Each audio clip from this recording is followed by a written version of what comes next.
आप देख रहे हैं योर मनी और आपके पोर्टफोलियोज को डिस्कस कर रहे हैं। इस शो में हम मदद कर रहे हैं मनी मंत्रा के फाउंडर विरल भट्ट। कुछ और क्वेरीज हैं हमारे पास, कई कॉलर्स कनेक्टेड हैं। अगले कॉलर से चर्चा करेंगे। दिलीप हमारे साथ हैं उत्तर प्रदेश से। दिलीप जी नमस्कार, पूछिए क्या सवाल है आपका।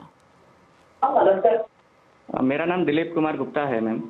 मैं अंबेडकर नगर उत्तर प्रदेश से हूँ। मेरा पोर्टफोलियो 1 लाख का है। मेरा SIP है 11,000 पर मंथ, जिसमें क्वांट स्मॉल कैप जो फंड है 1000, निपन स्मॉल कैप है 1000, HDFC स्मॉल कैप है 1000, क्वांट फ्लेक्सी कैप है 1000, निपन इंडिया मल्टी कैप है 1000, कोटक मल्टी कैप है 1000, निपन इंडिया ग्रोथ फंड है 1000, Nippon India power and infra है 1000, ICICI prudential infrastructure 1000, ICICI prudential logistics and transport 1000, HDFC mid cap opportunity 1000। मेरा जो है question था कि what is my portfolio after 22 चलिए तो इन्होंने आप बोलिए, हाँ पूछिए। सीजन है 22 इयर्स और 22 इयर्स के बाद मेरा जो है लगभग कितना हो जाएगा अमाउंट?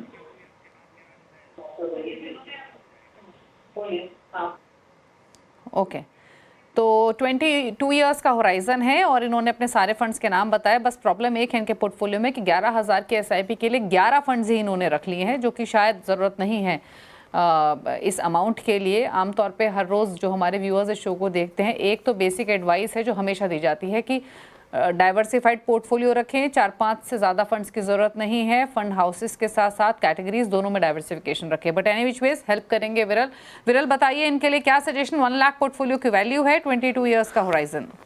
देखिए सही कहा दीपाली आपने कि डाइवर्सिफिकेशन नहीं दिख रहा है। 11 फंड्स, 6 से 7 फंड्स में ओवरऑल पोर्टफोलियो रखना चाहिए। उनके 3 स्मॉल कैप है, 2 मल्टी कैप है, 1 फ्लेक्सी कैप, 1 मिड कैप और 2 इंफ्रास्ट्रक्चर फंड्स हैं, सेक्टोरियल फंड्स हैं। तो और AMC वाइज भी 4 निपॉन के फंड, 2 कॉन्ट के, 2 ICICI के और 2 HDFC के। तो डेफिनेटली रिस्ट्रक्चर, पूरा पोर्टफोलियो रिस्ट्रक्चर करने की ज़रूरत है। ठीक है, कौन से फंड्स रखने चाहिए, राइट, कौन से फंड में निवेश करना चाहिए, वो मैं यहाँ पे कह रहा हूँ। फ्लेक्सी कैप रखिए, एक जो कॉन्ट का फ्लेक्सी कैप होना चाहिए। स्मॉल कैप में HDFC का स्मॉल कैप जो फंड है वो ऐड करिए।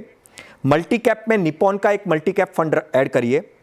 इंफ्रा फंड ICICI का, जो आपके 2 इंफ्रास्ट्रक्चर फंड्स हैं, उसमें से जो इंफ्रास्ट्रक्चर और पावर फंड है वो आप रख सकते हैं, राइट। फिर आप एक ऐड करिए large and mid cap Invesco का। फिर आप एक हाइब्रिड फंड ऐड करिए कैनरा रोबेको का एग्रेसिव हाइब्रिड फंड, और एक मिड कैप ऐड करिए जो है HDFC का मिड कैप फंड, यानी जो आपके ऑलरेडी पोर्टफोलियो में है। तो 6 से 7 फंड का पोर्टफोलियो बनाइए। आपका जो टारगेट है 22 साल में 12% अनुमान से विदाउट इन्फ्लेशन, अगर मैं देखूं तो कम से कम आप 1,45,00,000 बना पाएंगे 22 सालों में। इन्फ्लेशन को भी ध्यान में रखना बहुत ज़रूरी है, समय लंबा है, इन्फ्लेशन भी बढ़ेगा। तो 1,45,00,000 22 साल में बहुत ही कम लगेगा, छोटा लगेगा। तो इन्वेस्ट करते वक्त इन्फ्लेशन को भी ध्यान में रखिए। ओके, चलिए तो ये सलाह आपके पोर्टफोलियो को लेकर दिलीप दी गई है। जैसे आपको बताया 1.5 करोड़ के आसपास की राशि आप 22 साल में इकट्ठा कर सकेंगे। फंड का सिलेक्शन आपका ठीक नहीं है, आपको पोर्टफोलियो को ठीक करना है। मैं रिपीट कर देती हूँ जो यहाँ पर बातें आपको बताई विरल ने। मैक्सिमम 6 से 7 फंड आप रखिए अपने पोर्टफोलियो में। 3 small cap, 2 multi cap, 1 flexi cap, 2 infra, ये आपके पास फिलहाल अवेलेबिलिटी है। ऐसी फंड हाउसेस का भी रेपिटेशन आपने किया हुआ है, तो थोड़ी सी रिस्ट्रक्चरिंग पोर्टफोलियो की करने की जरूरत है। मैं रिपीट कर देती हूँ कहाँ आप इन्वेस्टमेंट कंटिन्यू कर सकते हैं। Quant flexi cap, HDFC small cap, Nippon India multi cap, साथ ही ICICI pro infra, HDFC mid cap, इन फंड्स को आप रखिए अपने पोर्टफोलियो में। साथ ही बाकी फंड से आपको निकलने की सलाह है, जिसमें Nippon small cap, Quant small cap, Kotak multi cap, Nippon India growth, Nippon India power and infra, ICICI pro trans and logistics है। इनसे आप निकलिए। थीमेटिक फंड्स को वैसे भी अवॉइड करना चाहिए। सिमिलरली 2 फंड्स आप और ऐड कर सकते हैं। तो 5 पुराने फंड रखिए, 2 नए फंड रखिए, Invesco India large and mid cap, Canara Robeco emerging equity. तो उम्मीद करते हैं आपको अपनी पोर्टफोलियो रिलेटेड जो एडवाइस दी गई है वो आपने सभी पॉइंट्स नोट कर लिए हैं। बात करते हैं अगले कॉलर से। हमारे साथ विजय मौजूद हैं दिल्ली से। विजय गुड इवनिंग, बताइए सवाल। इनफैक्ट माफ़ कीजिए, ईमेल के थ्रू इन्होंने हमें सवाल भेजा है। 70 ईयर्स इनकी एज है, टर्म प्लान को लेकर इनको जानकारी चाहिए। क्या अभी टर्म प्लान ले सकते हैं? क्या अभी टर्म प्लान में निवेश जारी रखूं या टर्म प्लान बंद कर दूं? अच्छा, तो मैं इनके क्वेश्चन से एज्यूम कर रही हूं कि इनके पास इन्होंने टर्म प्लान लिया होगा। कंसीडरिंग 70 ईयर्स इनकी एज है, तो जानना चाहते हैं कि टर्म प्लान में फर्दर जो इन्होंने पॉलिसी ली हुई है उसको कंटिन्यू करें या फिर यहाँ बंद कर दें। कोई बेनिफिट होगा अगर उस टर्म प्लान को होल्ड करते हैं तो बताइए। हालांकि विरल, इनसे बातचीत हो पाती तो ज़्यादा क्लैरिटी मिल पाती इनके सवाल को लेकर, फिर भी क्या सजेशन आपका?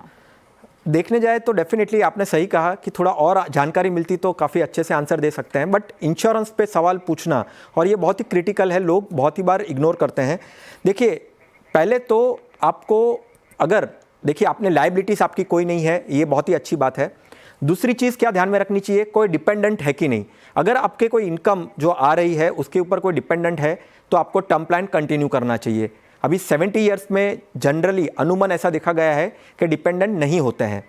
अगर नहीं है तो डेफिनेटली आपको कंटिन्यू नहीं करना है, और अगर है तो टर्म प्लान कंटिन्यू करना है। अभी देखिए, पहले तो टर्म प्लान कितना लेना चाहिए और कब तक रखना चाहिए, ये भी एक सवाल आते हैं। तो डेफिनेटली टर्म प्लान जो है वो अनुमान 70-75 ईयर्स तक का ही लेना चाहिए।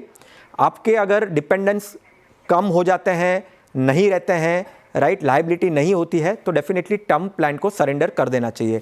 और टर्म प्लान लेते वक्त एक बात को ध्यान में रखना है कि ऐसा टर्म प्लान लीजिए कि जहाँ पे आपको थोड़ी सी फ्लेक्सिबिलिटी मिले। अगर आपकी एज 60-65 हो जाती है, आपका टर्म प्लान जो है वो 70-75 ईयर्स का है और आपको निकलने का, सरेंडर करने का मौका मिलता है और जितना भी प्रीमियम आपने भरा है वो वापस अगर आपको मिलता है, क्योंकि अनुमान ऐसा देखा गया है कि आपको टर्म प्लान में आपने जो प्रीमियम भरे हैं और अगर आपको कुछ नहीं होता है तो वो प्रीमियम आपके वापस नहीं मिलते हैं, राइट। तो ऐसा अगर कोई फीचर मिलता है, ऐसा टर्म प्लान अगर अवेलेबल है तो वैसा टर्म प्लान आपके पोर्टफोलियो में ऐड करिए। और अगर कोई लायबिलिटीज नहीं होती है, कोई डिपेंडेंट नहीं रहता है, तो डेफिनेटली आपको टर्म प्लान को बंद कर देना चाहिए, जिससे आपका फ्यूचर के जो प्रीमियम्स है वो आप ना भरो।